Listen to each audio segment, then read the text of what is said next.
హైదరాబాద్ వనస్థలీపురం సునీత హత్య కేసులో విచారణ కొనసాగుతోంది. సునీతను చంపేందుకు నెల రోజులుగా మహేష్ రెక్కీ చేశారు. హాస్టల్లో ఉంటూ సునీత హత్యకు స్కెచ్ చేశారు.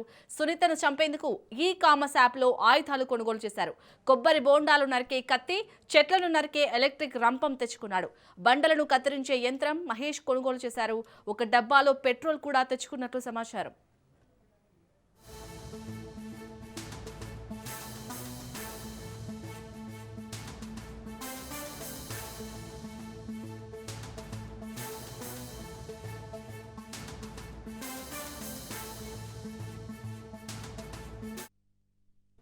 ఇక హైదరాబాద్ వనస్థలీపురం సునీత హత్య కేసులో అయితే విచారణ కొనసాగుతోంది. దీనికి సంబంధించి మరిన్ని అప్డేట్స్ ని మా ప్రతినిధి ప్రవీణ్ అందిస్తారు. ప్రవీణ్, ఈ విచారణలో ఎలాంటి విషయాలు బయటకు వస్తున్నాయి, డీటెయిల్స్ ఏంటి? శాలిని అయితే వనస్థలిపురం సునీత హత్య కేసులో ట్విస్టులు బయటికి వస్తున్నాయి. ఒక్కొక్కటిగా అయితే వెలుగులోకి వస్తున్నాయి. పోలీసుల విచారణలో నమ్మలేని నిజాలు కూడా బయటికి వస్తున్నట్టుగా తెలుస్తుంది. అయితే 2022లో ఇక సునీత మహేష్ ఇద్దరికి కూడా వివాహం జరిగింది. వీళ్ళిద్దరు కూడా మహారాష్ట్రకు చెందినటువంటి వారుగా కూడా పోలీసులు గుర్తించారు. అయితే 2022లో మ్యారేజ్ జరిగిన తర్వాత విదేశాలకు వెళ్ళారు. విదేశాలకు వెళ్ళి అక్కడ 2 years ఉన్నటువంటి క్రమం లోపల వీళ్ళిద్దరి మధ్యలో అక్కడి నుండే విదేశాల్లోనే వీళ్ళిద్దరి మధ్యలో కొన్ని మనస్పర్ధాలు ఎదురయ్యాయంటూ కూడా చెప్తున్న క్రమం లోపల అక్కడి నుండి సునీత ఒక్కతే ఇండియాకు రావడం జరిగింది.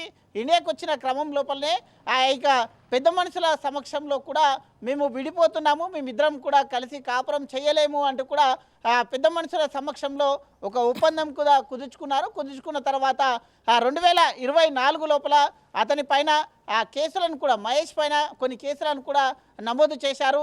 అయితే మొత్తంగా కూడా టార్చర్ చేస్తున్నట్టుగా కూడా కొన్ని కేసులు నమోదయ్యాయి. ఈ కారణం చేతనే మొత్తంగా కూడా ఆ యొక్క పోలీస్ స్టేషన్లో ఎప్పుడైతే కేసు నమోదైందో అప్పుడు ఆ యొక్క మహేష్ని అక్కడి నుండి కూడా విదేశాల నుండి ఇండియాకు రప్పించడం జరిగింది. ఇండియాకు వచ్చిన తర్వాత కూడా అయితే ఇండియాకు వచ్చిన తర్వాత అక్కడ విదేశాల్లో మహేష్ తన జాబ్ని కూడా కోల్పోవడం జరిగింది.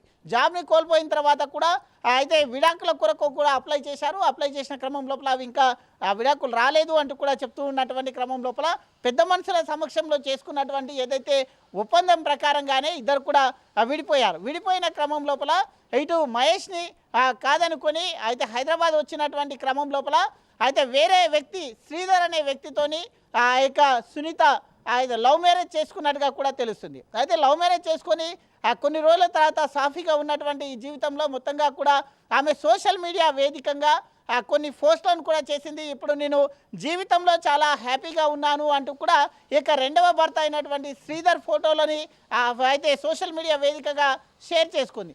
ఆ యొక్క ఫోటోస్ అన్నిటి కూడా అయితే మొదటి భర్త అయినటువంటి మహేష్ గమనించడం జరిగింది.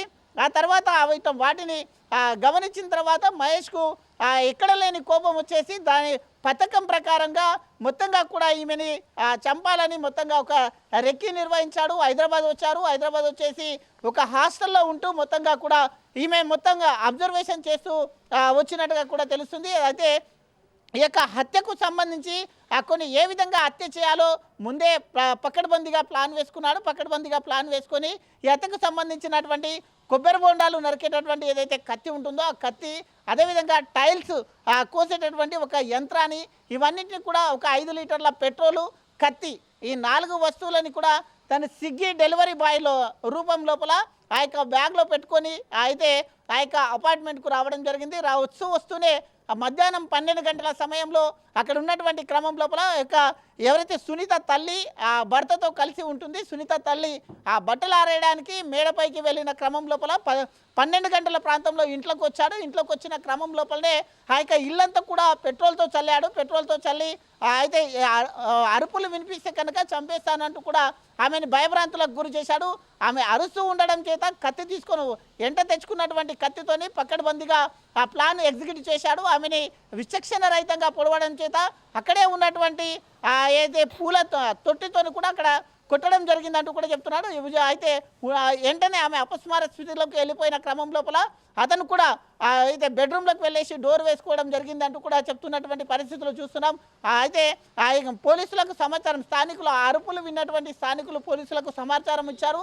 సమాచారం ఇచ్చినటువంటి వెంటనే పోలీసులు హుటాహుటిన సంఘటన స్థలానికి చేరుకున్నారు. సంఘటన స్థలానికి చేరుకుంటే ఇక మహేష్ తన ఒంటి పైన కూడా పెట్రోల్ పోసుకొని అయితే బాత్రూమ్ డోర్ పెట్టుకొని బాత్రూంలో ఉండేటటువంటి క్రమం లోపల దాన్ని ఏమైనా చేస్తే మాత్రం నాది నేను కాల్చుకుంటానంటూ కూడా పోలీసులకు చెప్పడం చేత పోలీసులు అతన్ని రప్పించే ప్రయత్నం చేశారు. బయటికి వచ్చిన తర్వాత అదుపులోకి తీసుకున్న తర్వాత అయితే విదేశాల్లో ఉండేటటువంటి తను జాబ్ని కోల్పోయాను, నా లైఫ్ని కోల్పోయాను కాబట్టి ఆ యొక్క పగ ప్రతీకారాలతోనే ఈ యొక్క హత్యను చేశాను అంటూ కూడా తను ఒప్పుకున్నాడు. కాబట్టి అయితే ఈయన నుంచి ఇంకా వివరాలు అయితే సేకరిస్తున్నారు. కేసు నమోదు చేసుకున్నటువంటి పోలీసులు వివరాలు సేకరిస్తున్నారు. అయితే రెండవ భర్త శ్రీధర్కు మాత్రం ఈ విషయాలు ఏవి తెలియాయి అంటూ కూడా చెప్తూ ఉన్నారు. గతంలో పెళ్ళైన విషయం కూడా దాచిపెట్టిండ్రు అంటూ కూడా చెప్తున్నటువంటి పరిస్థితులను చూస్తున్నాం. కాబట్టి ఏది ఏమైనా మొత్తంగా చూసుకుంటే కనుక సోషల్ మీడియా వేదికంగా ఒక ప్రాణం కూడా బలైపోయింది. అది మొత్తంగా కూడా పగలు ప్రతీకారాలతోని ఒక రెండు జీవితాలు కూడా మొత్తంగా కూడా నాశనం అయిపోయాయంటూ కూడా స్థానికుల నుండి వస్తున్నటువంటి వాదనలు. Right, thank you Praveen.